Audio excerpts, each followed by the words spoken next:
Good morning students. जो last video हम लोग भेजे हैं वो उसमें आप देखेंगे कि up to pollen grain formation तक का डिटेल्स है उसमें। और जो हमने टॉपिक वाइज आपको क्वेश्चन आंसर के फॉर्म में कन्वर्ट किया है उसमें चैप्टर नंबर 2 का सबसे फर्स्ट क्वेश्चन है, describe the structure of microsporangium. Last topic जो लास्ट वीडियो था उसमें ऑलरेडी डिस्कस हो चुका है कि माइक्रोस्पोरेंजियम क्या है, जिसमें हम लोगों ने बताया भी है उसमें डिटेल्स कि ये बाहर से टोटल 4 लेयर से बने होते हैं। आउटर जो एपिडर्मिस होता है, उसके बाद आपका इंडोथीशियम होता है, फिर मिडिल लेयर है, फिर टेपेटम है, वगैरह वगैरह। ये सारे चीज़ें आप देख चुके हैं, करेक्ट। उसके बाद सबसे लास्ट में अंदर टेपेटम होता है, फिर उसके बाद माइक्रोस्पोर मदर सेल वगैरह होते हैं। तो ये सब सारी चीज़ें आप देख चुके हैं, ठीक है। उसी का यहाँ पर आपको हिंदी वर्जन में सारी चीज़ें दी हुई है। नेक्स्ट क्वेश्चन है जो समझने की कोशिश करें, what is microsporogenesis and formation of pollen grains. ये भी हम लोग लास्ट वीडियो में डिस्कस है कि पॉलन ग्रेन का फॉर्मेशन कैसे होता है या माइक्रोस्पोरोजेनेसिस में क्या क्या प्रोसेस है, ठीक है। इसमें सब डिटेल्स लिखे हुए हैं। The process of formation of microspore are known as microsporogenesis. मतलब माइक्रोस्पोर के निर्माण का जो प्रोसेस है वो माइक्रोस्पोरोजेनेसिस है।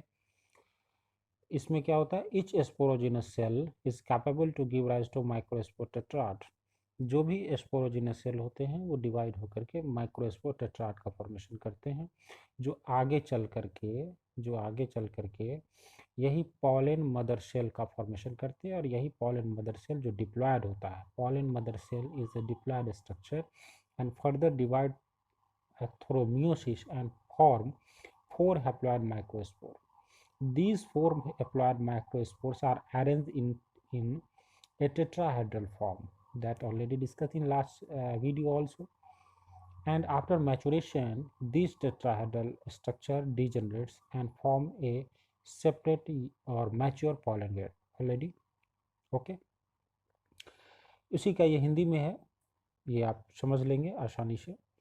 उसके बाद है question number 3, what is the structure of pollen grains. अब पॉलन ग्रेन के स्ट्रक्चर के बारे में हम लोग डिस्कस करेंगे।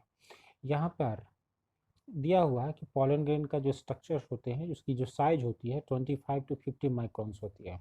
The size of pollen grains are ranging from 25 to 50 micrometers, okay, जिसका डायमीटर होता है। और जो पॉलन ग्रेन्स होते हैं वो 2 लेयर्स के बने होते हैं।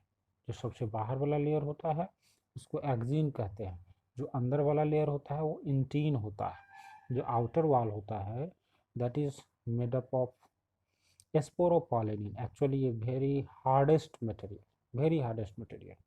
Sporopollenin is the hardest ever material found in plant kingdom. मतलब पेड़ पौधे में पाए जाने वाले जितने भी तरह के पदार्थ होते हैं उसमें स्पोरोपोलेनिन सबसे हार्डेस्ट पार्ट है या हार्डेस्ट मैटर है, मटेरियल है। इसीलिए आप इसको याद रखेंगे, कई एक बार नीट में आ भी चुका है कि which one is the hardest ever in the plant kingdom, sporopollenin होगा। और ये स्पोरोपोलेनिन बाहर से कहीं कहीं इसका जो लेयर्स होते हैं वो थोड़ा सा थिन होता है, पतला होता है, और उसी थिन लेयर को कहते हैं पॉलन पोर भी कहते हैं। वहीं से पॉलन पोर बाहर की तरफ से पॉलन ग्रेन जब जर्मिनेट होता है तो वहीं से पॉलन ट्यूब बाहर निकल आता है, करेक्ट। और ये जो स्पोरोपोलेनिन है, ये स्पोरोपोलेनिन के ऊपर कोई भी एसिड या कोई भी बेस का कोई फर्क नहीं पड़ता है। इसी कारण से पॉलन ग्रेन्स फॉसिलाइज्ड होते हैं, मतलब ये काफ़ी समय तक ज़मीन के नीचे, मिट्टी के नीचे पड़े हुए रहते हैं। और ये काफ़ी समय बाद भी अगर इसको डिग किया जाए मिट्टी के नीचे से तो वो मिलेंगे। इसीलिए कह सकते हैं कि pollen grains are fossilized due to the presence of sporopollenin. ये क्वेश्चन आ चुका है नीट में कि why pollen grains are fossilized, तो आंसर होगा due to presence of sporopollenin.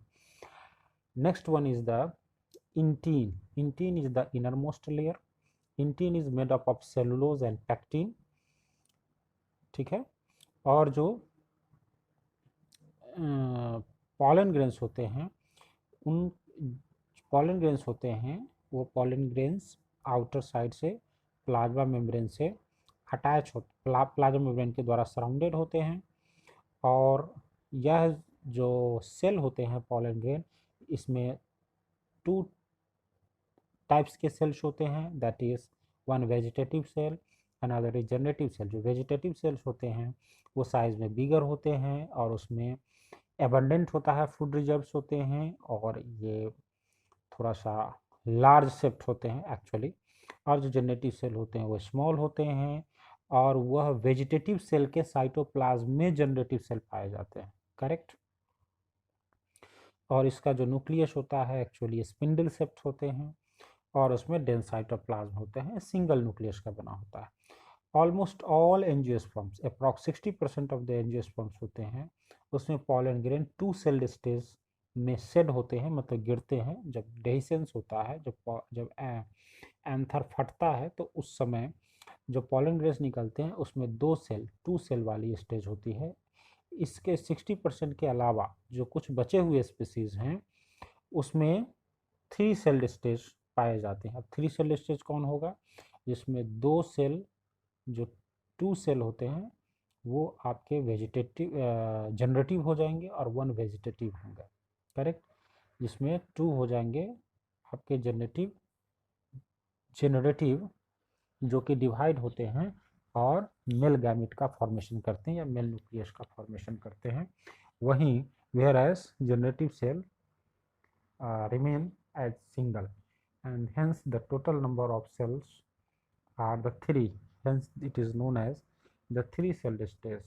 The almost all 60% of the angiosperms are shed at 2 celled stage, whereas rest of the 40% of the angiosperms are shed at 3 celled stage during pollination. Okay, तो उसी का ये